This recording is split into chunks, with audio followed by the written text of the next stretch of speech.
Friesland telt zo'n 3000 muzikanten. Maar een stuk of 30 ervan kennen van de muziek libje.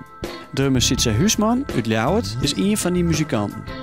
Hij werkt al dik 20 jaar als drummer. Ik ga bij hem thuis del om te jaren wat hij van alle verhoorings vindt. Dit is Bouke. Dat is de mascotte, de muzikale mascotte. Hier ben ik in mijn home studio. Ik heb een garage ombouwd tot een studio. Hier heb ik mijn drumstel staan. Dus helemaal ingesteld om op te nemen. En ik neem hier een proto-ding op voor losse producties, cd-producties van mensen. Speel ik drumpartijen in. Was maar worst. Dus daar gaan hier een soort verhoor voor beroepsmuzikanten in de muziekindustrie. Ziet ze soms het even kwart voor jou op. Wat heel erg verhoren is, dat is de dynamiek van het live circuit. Meestal ben moeilijk te porren om naar live concerten te gaan. Muziekcafés was vroeger echt talrijke versies van hier is er het hele land. Ik koos het hele jaar terug spelen met leuke projecten. Het maakt eigenlijk niet uit wat het wie.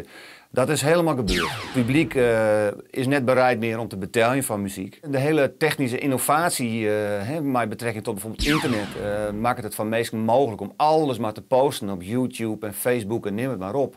Daardoor worden zaken net meer oerzichtelijk. En als er dus iets heel bijzonders is, dan wordt het bijna net meer herkend en daardoor net meer erkend. Plus, en dat is wel echt een probleem, vind ik, maar ja, dat is een persoonlijk dingetje. Zo alles wordt in het kader van een wedstrijd plaatst. Dus er groeit een hele generatie op die denkt dat muziek een soort wedstrijd is.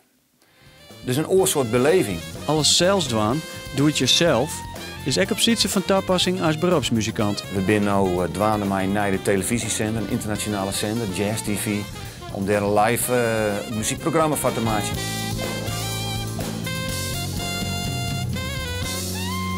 Het is een volledige Friese productie, maar voornamelijk Friese muzikanten en technici in een hele mooie studio in Akron, Key Productions. Dus wij nodigen gewoon echt waanzinnige muzikanten uit. Meestal zijn het Amerikanen die hier dan komen.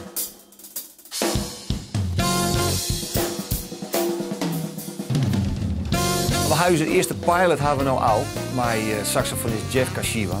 En wij willen mijn interval van 2 maanden waar wij een aflevering van deze zender. En dat wordt echt in verschillende landen uitgestuurd.